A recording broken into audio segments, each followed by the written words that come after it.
Bienvenue chers élèves, encore une fois on va se rencontrer pour continuer notre cours concernant le premier chapitre.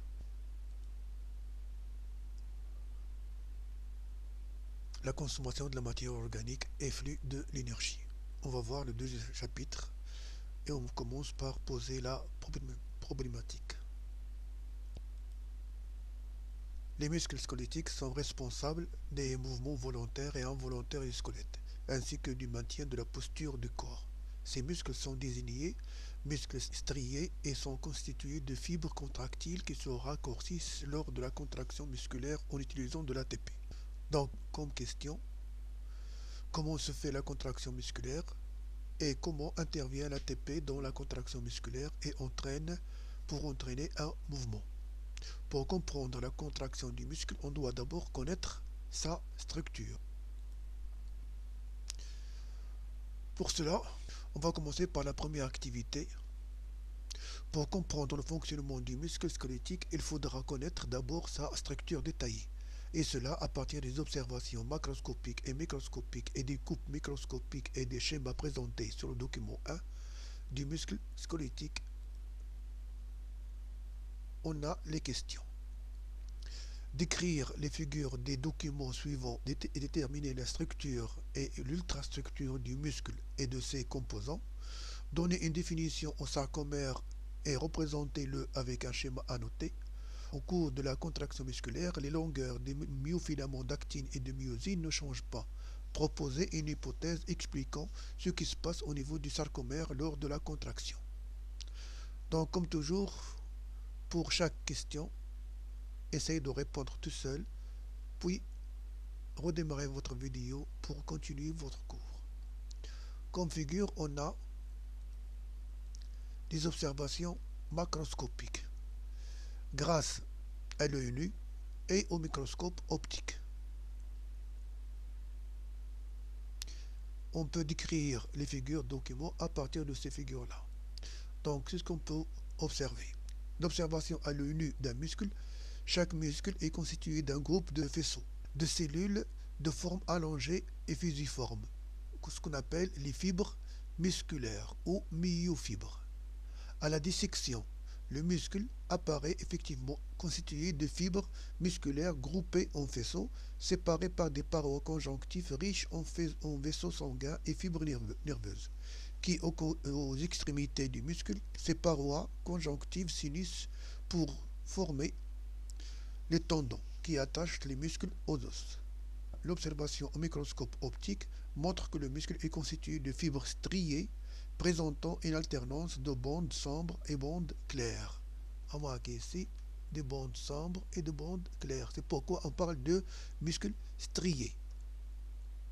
Pour les figures 4, 5 et 6, sont des observations microscopiques. Donc vous voyez, là on a une fibre musculaire, c'est-à-dire un myofibre, constitué de sarcolème, un noyau, sarcoplasme, et bien sûr plusieurs noyaux, et vous voyez ici les stries. C'est pourquoi on parle de muscles striés. Les figures 4, 5, 6, observation microscopique électronique d'une fibre musculaire. Chaque fibre musculaire est une longue cellule cylindrique, voire fusiforme. Leur diamètre varie entre 10 et 100 micromètres et leur longueur atteint plusieurs centimètres, renfermant de nombreux noyaux ovales, cellules plurinucléées, et entourées par une membrane appelée sarcolème, membrane sarcoplasmique.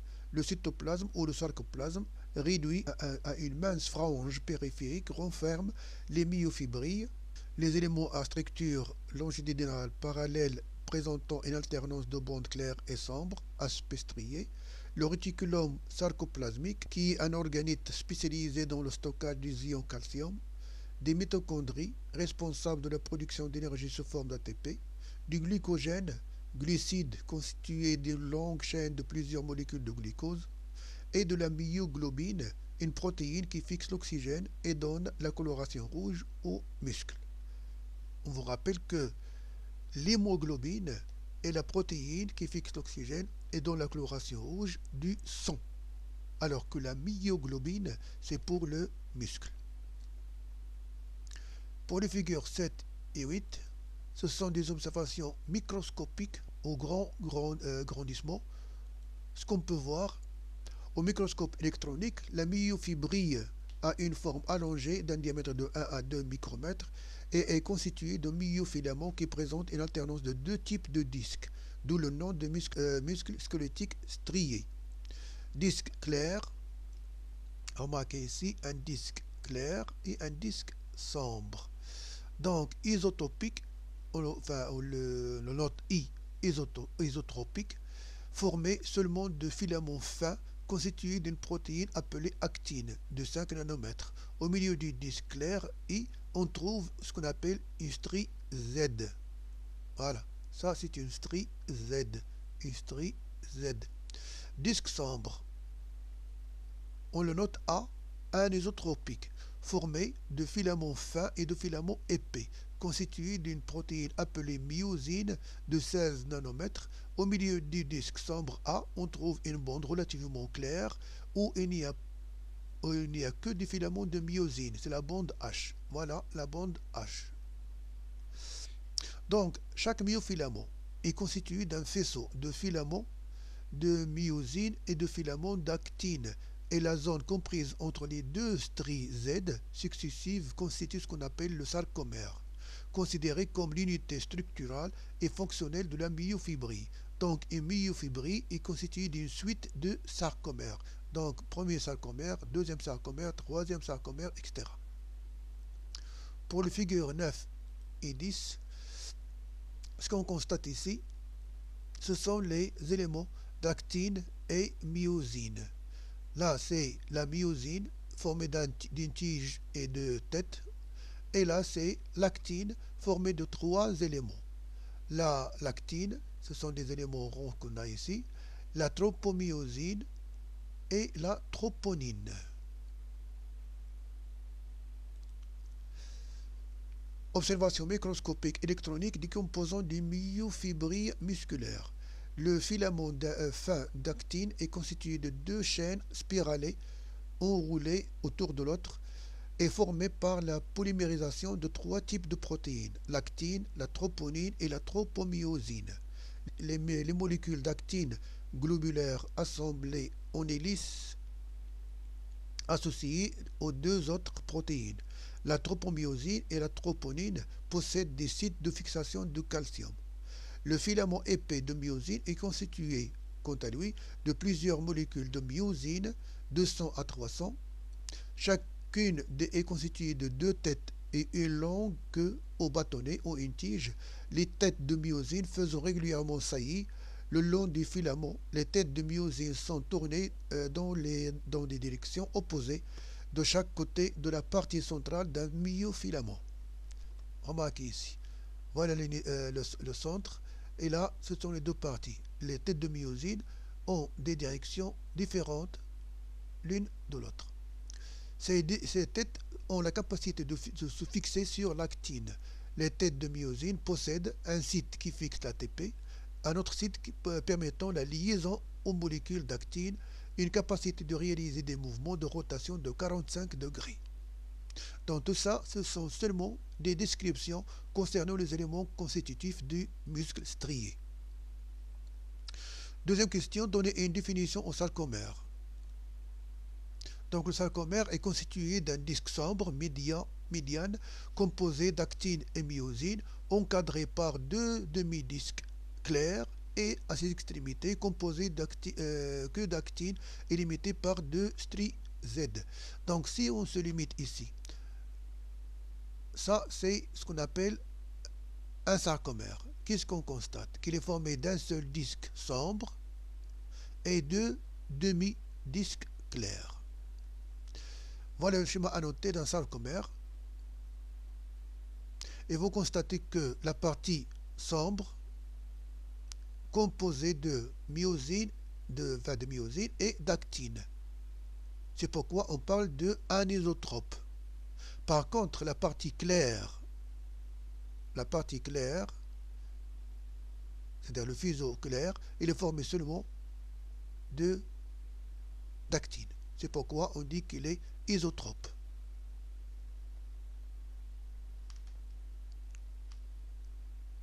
Troisième question, proposer une hypothèse. Donc, les filaments fins d'actine sont fixés sur la strie Z. Ils traversent le disque clair et s'insèrent entre les filaments épais de myosine sans atteindre la partie médiane des disques sombres, ménageant ainsi une bande moins sombre, c'est la bande H. Les disques clairs ne contiennent que des filaments d'actine, alors que les disques sombres sont constitués de filaments de myosine entourés de filaments d'actine, sauf dans la bande H où il n'y a que des filaments de myosine. L'hypothèse qu'on peut proposer concernant le mécanisme de la contraction, au cours de la contraction, les myofilaments d'actine et de myosine coulissent les uns par rapport aux autres pour entraîner un raccourcissement du sarcomère. Donc, comme conclusion, le muscle strié est constitué de filaments de fibres musculaires formées elles-mêmes d'un ensemble de fibrilles musculaires appelées aussi myofibrilles. Les myofibrilles sont des éléments contractiles constitués de filaments d'actine fins couplés à des filaments de myosine qui sont épais. Ces filaments d'actine et myosine sont enchevêtrés les uns dans les autres et constituent l'unité contractile du myocyte, c'est-à-dire la cellule musculaire, appelée le sarcomère, délimité entre deux stries Z.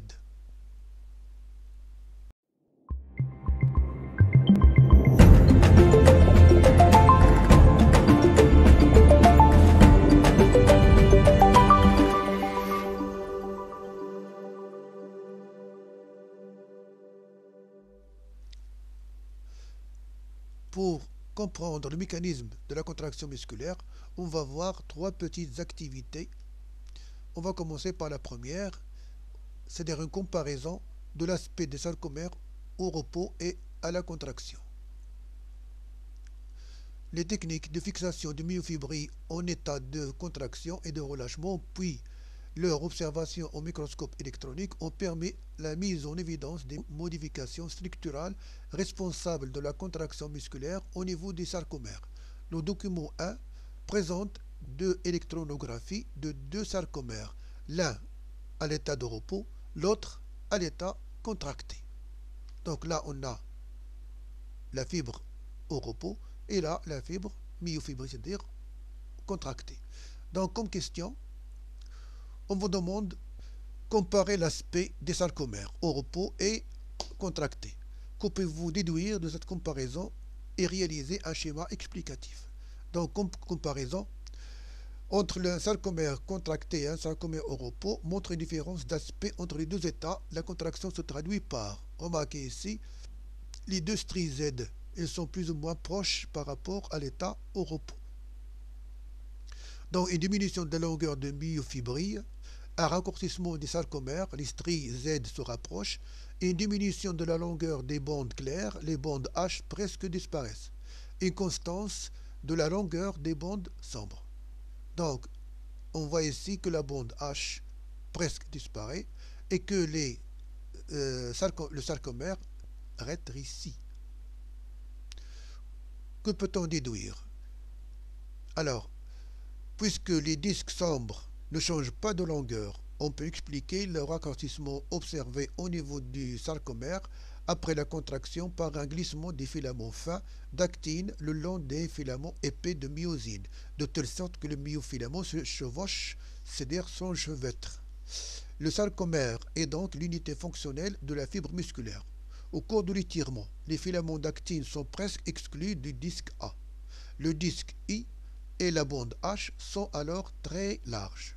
Au cours de la contraction, les filaments d'actine sont profondément enfoncés dans le disque A, le disque I clair et la bande H sont alors très étroites. La longueur du disque A sombre est toujours la même indépendamment de l'état de muscle. Vous voyez? C'est-à-dire la longueur du disque sombre est toujours constante. Ce qui change, c'est bien sûr le disque clair, un rapprochement des stries Z. Information. Le sarcomère passe d'une longueur de 2,3 micromètres à une longueur de 1,8 micromètres, soit un raccourcissement de 20% environ. Si le raccourcissement s'est raccourci de 2,3 moins 1,8, c'est-à-dire 0,5 micromètres environ, le raccourcissement d'une succession de 20 000 sarcomères sera donc de 10 mm environ. Activité 2B. Pour cela, on va chercher quelles sont les conditions ou les besoins de la contraction musculaire. En exploitant les résultats des documents suivants, A, B et C, déduire les conditions et les facteurs nécessaires à la contraction musculaire en précisant leur rôle. A. Pour préciser les conditions de la contraction musculaire, on réalise l'expérience suivante. On procède à la dilacération des fibres musculaires dans le glycérol, alcool, ce qui permet d'isoler les myofibrilles. Ces myofibrilles sont capables de conserver leur contractibilité dans un milieu expérimental qui se manifeste par une sorte de tension. Ces myofibrilles isolées sont placées dans un liquide riche en ATP et en calcium.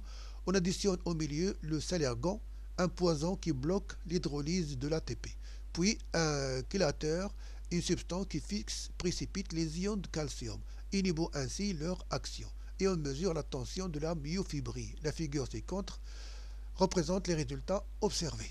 Donc on a bien sûr trois expériences. La première, on ajoute le calcium et l'ATP, puis on ajoute le salergan, puis on ajoute le calcium et l'ATP, puis le chélateur et en fin de compte le calcium et l'ATP. En absence des ions calcium au repos, la tropomyosine cache le site de fixation de la tête de myosine sur l'actine. La fixation des ions calcium sur la troponine, qui se fixe sur le complexe de molécules troponine en modifiant sa configuration spatiale, entraîne le déplacement de la tropomyosine. Cela libère le site de fixation de myosine, ce qui permet la fixation de myosine sur l'actine et la formation de complexes actomyosine. Donc on a ici les têtes de myosine et là bien sûr c'est la l'actine. En absence des ions calcium, vous voyez qu'il n'y a pas de liaison, alors qu'en présence de calcium, ils vont s'unir. Il y a une liaison entre les deux. C'est une étude in vitro sur les modalités d'hydrolyse de l'ATP en présence des protéines consécutives, des myofilaments, myosine, on va la noter M et l'actine a montré que ces protéines purifiées peuvent s'associer en un complexe actine-myosine AM. En présence de l'actine seule, l'ATP n'est pas hydrolysé. En présence de la myosine seule, l'ATP est hydrolysé, la réaction est lente et si la myosine est seule. Donc là, ce sont les équations des différentes réactions. En présence de l'actine, il se forme un complexe actine-myosine et l'hydrolyse de l'ATP par la myosine est 200 fois plus rapide, alors que la dissociation du complexe actine-myosine nécessite la fixation de l'ATP. Donc ça, ce sont des données que vous devez utiliser, bien sûr, pour répondre aux questions. Alors, que peut-on déduire de A, B et C? Donc, on déduit donc que pour fonctionner, le muscle a besoin d'énergie sous forme d'ATP et des ions calcium. L'ATP est l'énergie nécessaire à la contraction musculaire. Les ions calcium permettent de libérer les sites de fixation de myosine sur les filaments d'actine pour former des complexes d'actomyosine. La formation de ce complexe permet l'hydrolyse de l'ATP pour fournir l'énergie nécessaire à la contraction. C'est-à-dire, lorsqu'on a le calcium et l'ATP, vous voyez la tension elle augmente, c'est-à-dire le muscle se contracte. Mais lorsqu'on ajoute le salergan, qui est un composé comme un poison, c'est-à-dire le muscle va se décontracter. Et lorsqu'on ajoute de nouveau le calcium et l'ATP, il y a contraction. Lorsqu'un chélateur qui bloque le calcium, vous voyez qu'il y a un relâchement. Lorsqu'on ajoute ensuite le calcium, vous voyez qu'il y a une contraction. Donc la présence de l'ATP et du calcium est obligatoire pour qu'il y ait une contraction musculaire. Cette contraction musculaire nécessite la liaison entre les deux unités, c'est-à-dire l'actine et la myosine. En exploitant ces résultats, comme réponse 1, on observe que les myofibrilles se contractent rapidement, augmentation de la tension de myofibrilles. Après l'ajout de l'ATP et de calcium, par contre, Par contre, après l'inhibition de l'hydrolyse, enfin de l'hydrolyse de l'ATP par l'ajout du saliargan, il n'y a plus de contraction. Ainsi, lorsqu'on annule l'effet du calcium, on n'obtient pas de contraction malgré la présence de l'ATP. On explique l'arrêt de contraction après l'addition du saliargan par l'absence d'hydrolyse d'ATP et après l'addition du chelateur par l'inhibition de l'action des ions calcium. On déduit que la contraction musculaire ne peut être réalisée qu'en présence de deux éléments essentiels qui sont l'ATP et le calcium. Pour les données B, le calcium est important pour la contraction musculaire puisque sa fixation sur la troponine entraîne le déplacement de la tropomyosine, libérant ainsi ou démasquant ainsi le site de fixation des têtes de la myosine avec l'actine. Alors que pour les données de C, ces expériences montrent que l'hydrolyse de l'ATP fournit l'énergie nécessaire à la contraction musculaire. La myosine seule peut hydrolyser l'ATP, mais faiblement. Par contre, la myosine additionnée à l'actine, le complexe actine-myosine, permet une forte hydrolyse de l'ATP. Ce qu'on peut déduire que pour fonctionner, le muscle a besoin d'énergie sous forme d'ATP et des ions calcium. Et l'ATP, on sait bien sûr que l'ATP est l'énergie nécessaire à la contraction musculaire, alors que les ions calcium permettent de libérer les sites de fixation de myosine sur les filaments d'actine pour former des complexes d'actinomyosine. La formation de ce complexe permet l'hydrolyse de l'ATP pour fournir l'énergie nécessaire à la contraction.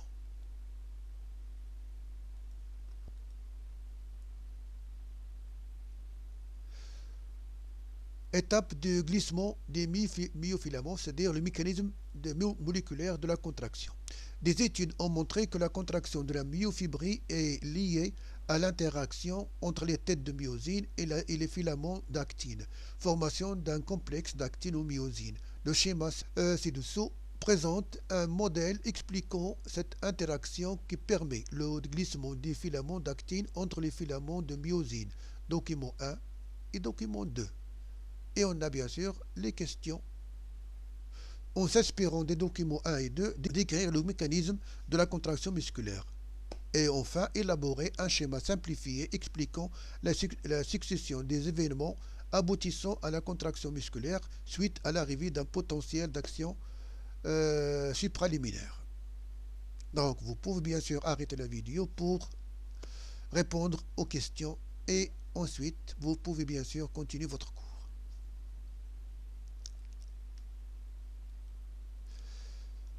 Réponse 1.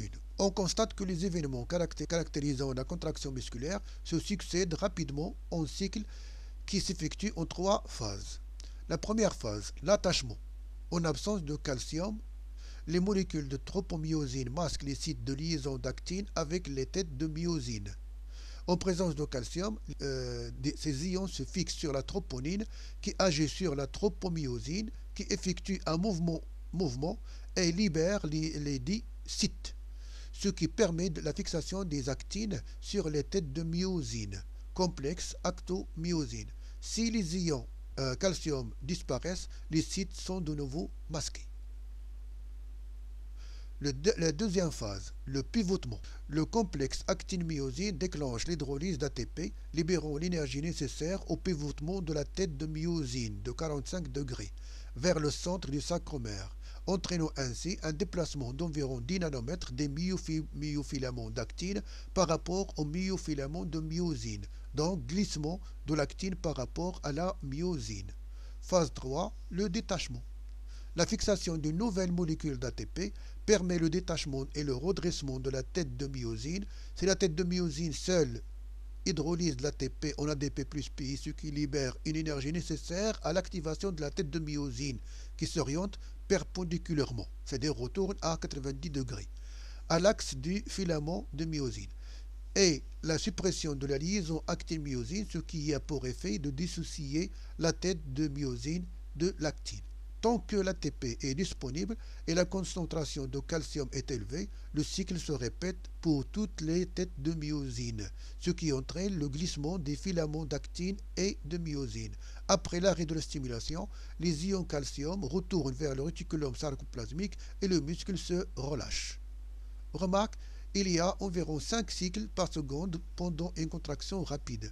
Sans les ions calcium, l'actine et la myosine ne peuvent interagir. Après la mort, c'est-à-dire après la mort de l'individu, sans ATP, l'actine et la myosine restent solidement fixées entre elles. La rigidité cadavérique. Une excitation supraliminaire du nerf sciatique fait naître un influx nerveux qui provoque une augmentation de la quantité d'ions calcium à l'intérieur de la cellule. Ces ions permettent d'exposer les sites de liaison de la myosine sur les filaments d'actine. L'exposition de ces sites entraîne les liaisons entre les filaments d'actine avec les têtes de myosine et le complexe actinomyosine formé hydrolyse l'ATP, libérant ainsi l'énergie nécessaire au glissement de l'actine par rapport à la myosine, d'où le raccourcissement du sarcomère ou du myofibrilles et de la fibre musculaire, donc déclenchement de la contraction. À l'échelle moléculaire, la contraction musculaire se fait donc par déplacement relatif des protéines qui forment les myofilaments d'actine et myosine. Donc voilà un schéma simple, c'est-à-dire on a ici la membrane du sarcolème, là le calcium, c'est-à-dire stocké dans le réticulum endoplasmique, lorsqu'il y a une excitation, le réticulum endoplasmique, c'est-à-dire sarcoplasmique, libère le calcium. Les calciums vont s'associer ou intervenir avec les troponines pour libérer les sites de fixation sur les sites de tropomyosine. Donc, il va y avoir relation ou relation ou la liaison entre l'actine et myosine.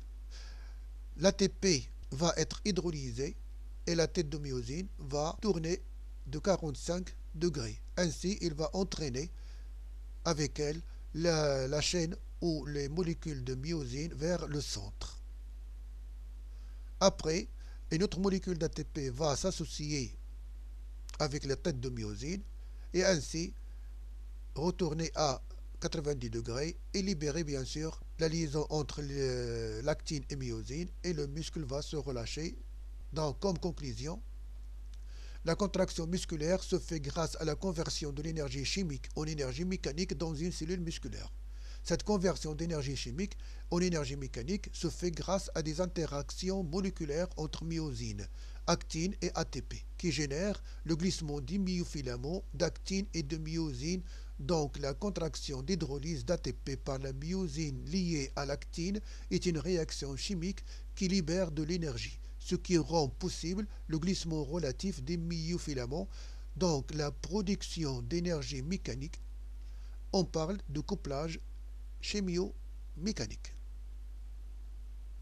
Pour comprendre tout ça, on va voir des vidéos. L'ultrastructure des muscles.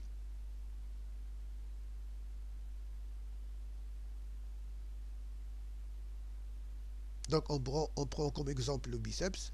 Vous voyez, une coupe montre qu'il y a des faisceaux de fibres. Voilà ça, un faisceau de fibres. Ça, c'est une fibre. Et ça, c'est la myofibrille. Donc le faisceau est composé. Voilà, ce sont des fibres. Et là, ce sont des myofibrilles. La myofibrille elle-même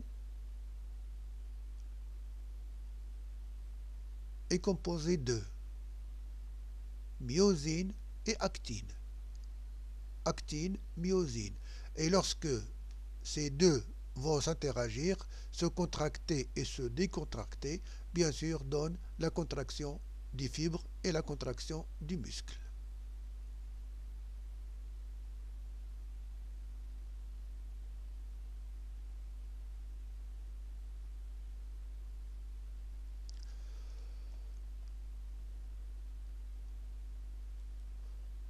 L'aspect moléculaire de la contraction musculaire.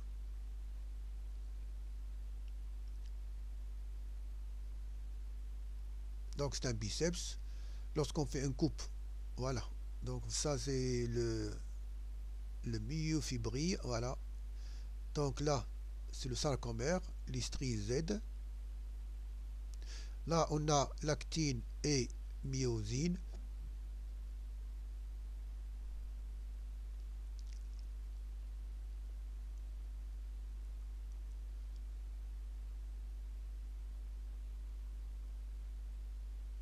Donc la myosine ne change pas de dimension, ainsi que l'actine ne change pas de dimension. Voilà. Donc lorsqu'il y a excitation en présence de calcium, les têtes de myosine s'attachent aux actines et voyez le changement de déplacement de la tête de myosine entraîne le déplacement de l'actine.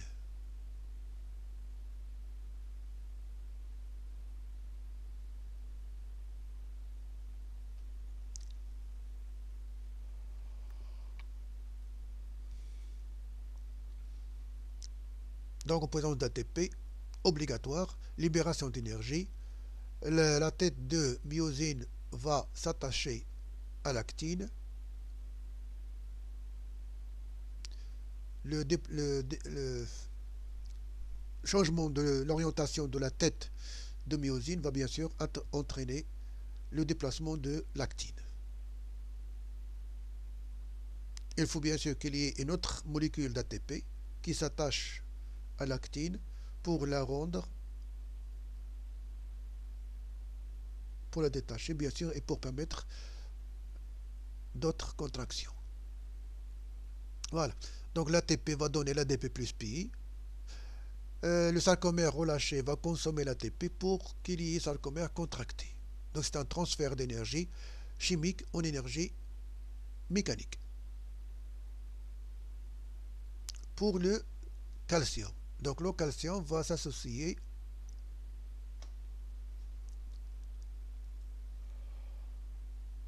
à la troponine pour déplacer la tropomyosine, faisant apparaître le site de fixation entre actine et myosine.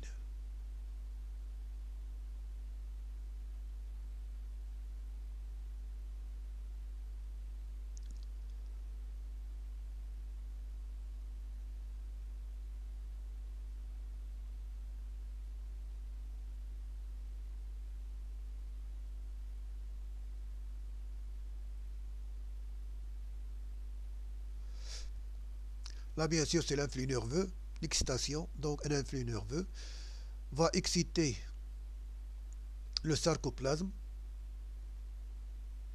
puis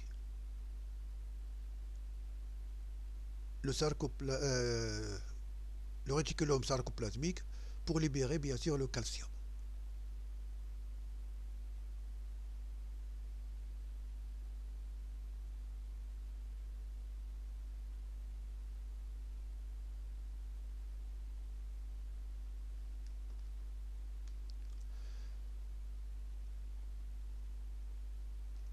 Maintenant, on va faire des exercices pour savoir si vous avez bien compris votre cours ou pas. Alors, comme exercice, on a ici 3 exercices. Le premier, c'est un QCM, choisir la bonne réponse.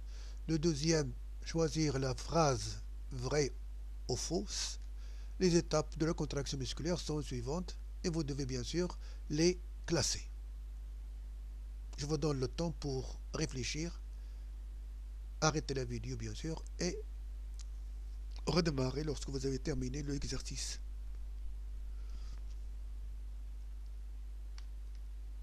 Voilà les réponses.